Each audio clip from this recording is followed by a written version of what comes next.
दोस्तों, आपका राना क्लासेज में आपका स्वागत है। तो आज मैं आपको लोक प्रशासन जीपीएससी मेंस के बारे में क्वेश्चन और उसका आंसर सहित बताऊंगा। तो इस वीडियो को शुरू से अंत तक देखें और पसंद आने पर लाइक, नए लोग सब्सक्राइब और बेल आइकन पर बटन दबाना ना भूलें। तो आज का क्वेश्चन क्या है वो आपके स्क्रीन पर नज़र आ रहा है। केंद्रीय सचिवालय का संरचना एवं कार्य पर प्रकाश डालिए। ये क्वेश्चन भी पूछने की काफ़ी संभावना है लोक प्रशासन के सब्जेक्ट में। तो सबसे पहले जानना पड़ेगा कि केंद्रीय सचिवालय है क्या, तो फिर उसके बाद संरचना और कार्य के बारे में तो देखते हैं क्या है।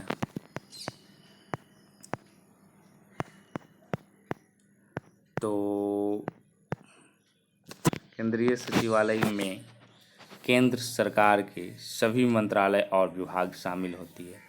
तो केंद्रीय का अर्थ ही हो गया कि सेंट्रल, यानी कि स्टेट वाला बोल देना है। केंद्रीय सचिवालय का मतलब हो गया राज्य, जैसे ये इंडिया हो गया तो भारत हो गया, भारत खासकर दिल्ली में जो केंद्रीय सचिवालय है उसको कह सकते हैं। तो केंद्रीय सचिवालय में केंद्र सरकार के सभी मंत्रालय और विभाग शामिल हैं, अर्थात प्रशासन की दृष्टि से केंद्र सरकार विभिन्न मंत्रालयों में विभक्त है।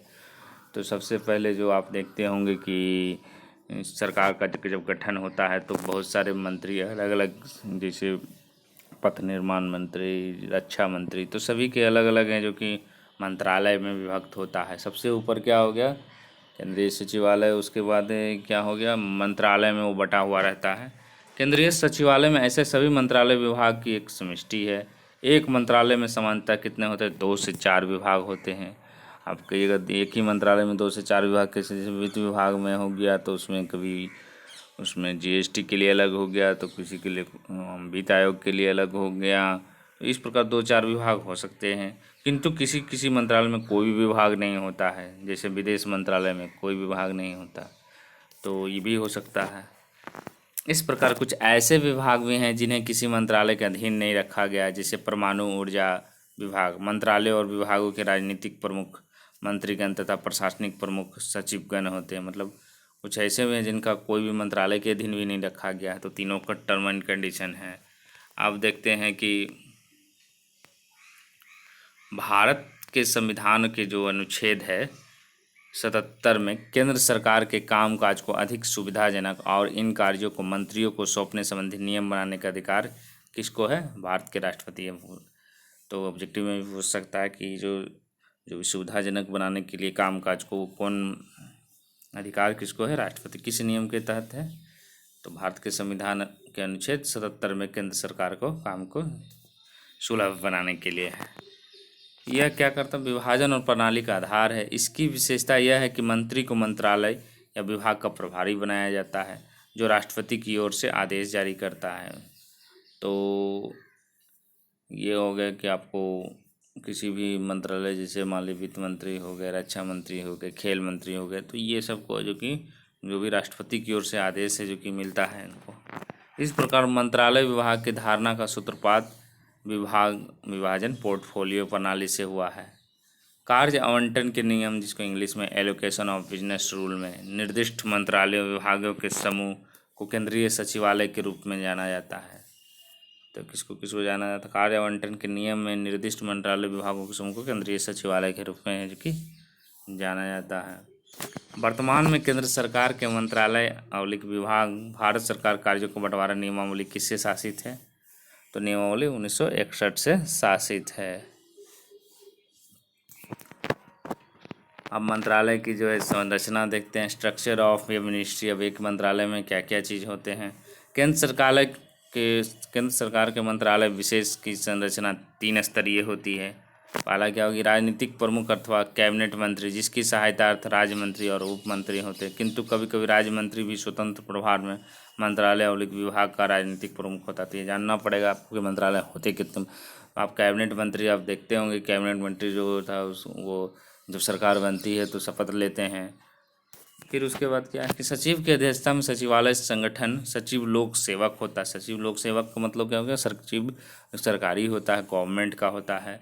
सचिव के सहायतार्थ है तो कौन कौन रहता है, संयुक्त सचिव जिसको ज्वाइंट सेक्रेटरी भी कहते हैं, उप सचिव जिसको इंग्लिश में डिप्टी सेक्रेटरी भी कहते हैं, अवर सचिव जिसको अंडर सेक्रेटरी कहते हैं, और अन्य कर्मचारी होते हैं।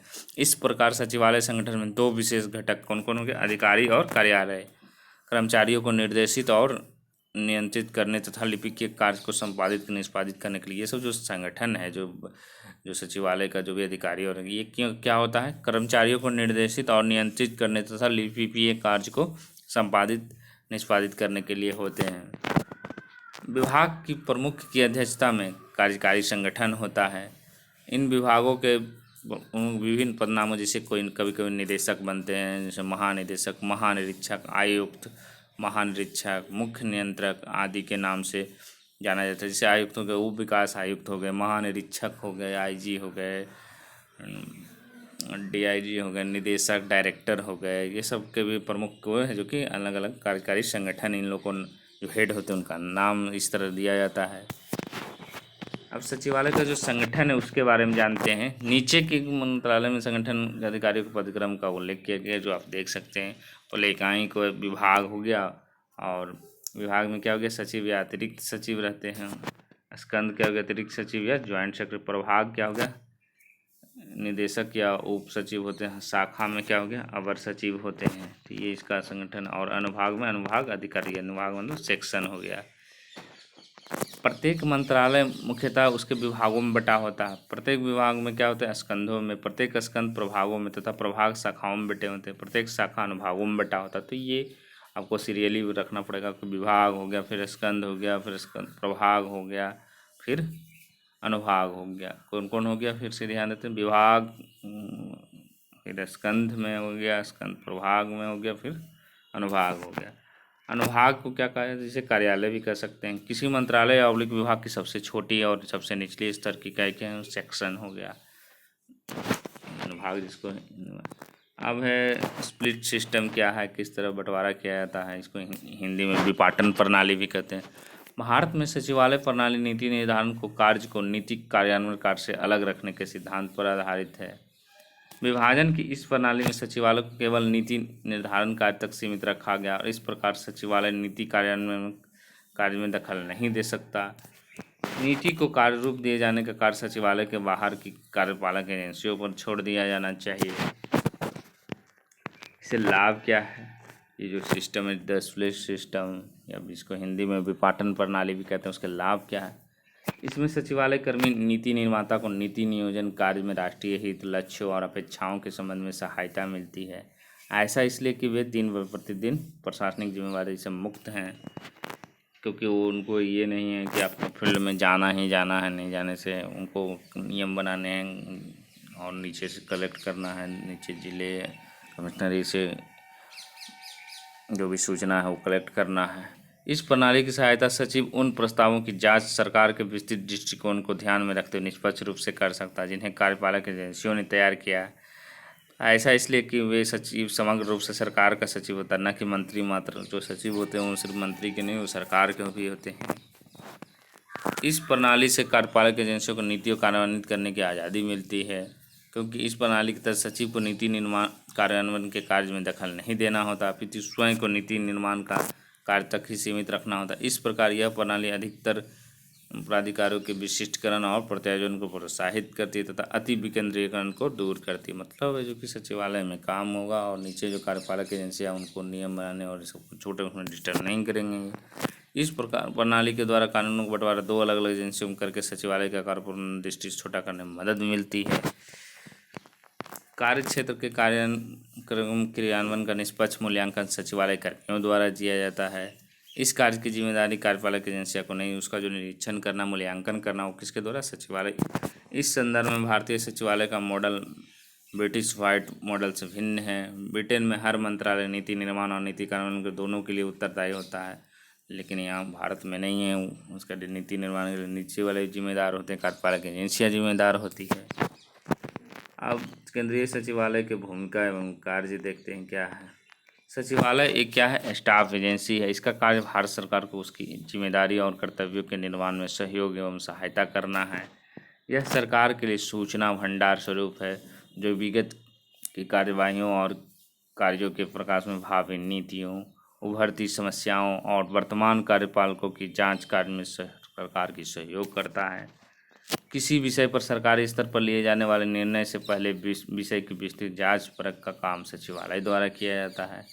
शासकीय की पुस्तिका के अनुसार सचिवालय द्वारा मंत्रालयों विभागों से जुड़े निम्नलिखित कार्य किए जाते कार्य कौन कौन है। मंत्री को नीति निर्धारण करने तथा समय समय पर आवश्यकता अनुसार उसमें संशोधन में मदद करना। दूसरा क्या है, विधान तथा विनियमन और विनिमय बनाना। क्षेत्रीय नियोजन और कार्यक्रम निरूपण करना। चौथा क्या है, मंत्रालय विभाग के कार्य से संबंधित व्यापक बजटीय प्रावधान और नियंत्रण। उसके बाद क्या, संचालन कार्यों और योजनाओं और उनमें संशोधन से संबंधित प्रशासनिक और वित्तीय अनुमोदन देना अथवा लेना। कार्यपालक विभागों या अर्ध स्वायत्त कार्य क्षेत्रीय एजेंसियों द्वारा नीतियों और कार्यक्रमों के संचालन और परिणामों का मूल्यांकन ये करते हैं सचिवालय। नीतियों की व्याख्या और उनके बीच समन्वय स्थापित करना। सरकार की अन्य शाखाओं की सहायता करना तथा राज्य प्रशासन से संपर्क बनाए रखना। मंत्रालय और विभाग और इसकी कार्यपालक एजेंसियां इन दोनों कार्मिक और सांगठनिक क्षमता विकसित करने के उपाय करना। और क्या है, मंत्री की संसदीय समितियों की जिम्मेदारी के निर्वहन में सहायता प्रदान करना। अब टेन्योर सिस्टम क्या है, कार्यकाल प्रणाली क्या होता है।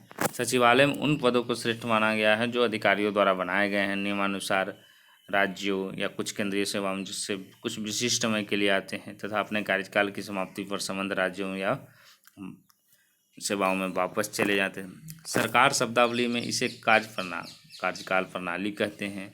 इस प्रकार कार्यकाल प्रणाली के अंतर्गत प्रत्येक कर्मचारी अधिकारी केंद्रीय सचिवालय में निर्धारित अवधि के लिए कार्य करता है, जिनका सचिवालय में अलग अलग पदक्रम होता है। ये पदक्रम इस प्रकार है, सचिव या संयुक्त सचिव 5 वर्ष, उप सचिव जिसको डिप्टी सेक्रेटरी कहते हैं 4 वर्ष, अवर सचिव जिसको अंडर सेक्रेटरी कहते हैं 3 वर्ष।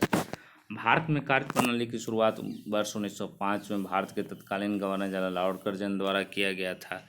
लॉर्ड कर्जन का मानना था कि भारत में शिमला या कोलकाता शासन किया जाता, किंतु प्रशासन मैदानों से किया जाता।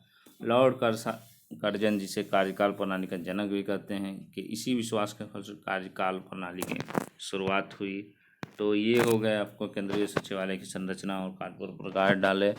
और जो इसमें जो है कि केंद्रीय सचिवालय जो कि एक चीज़ जो शुरुआत हुई है वो मॉन्टेग्यू चेम्सफोर्ड की इसमें काफ़ी भूमिका रही है। और इसमें जो चैनल आप देख ही लिए कि क्या क्या होता है। सबसे पहले जो होता है सचिव होता है, अपर सचिव, फिर संयुक्त सचिव, फिर उप सचिव, फिर अवर सचिव। ये जो क्रम है इसको ध्यान में याद रखना है। तो इनके कार्य और इनकी तरह जो कि इसको ध्यान में रखना है। तो आपको वीडियो कैसा लगा तो कमेंट बॉक्स में ज़रूर लिखें। धन्यवाद।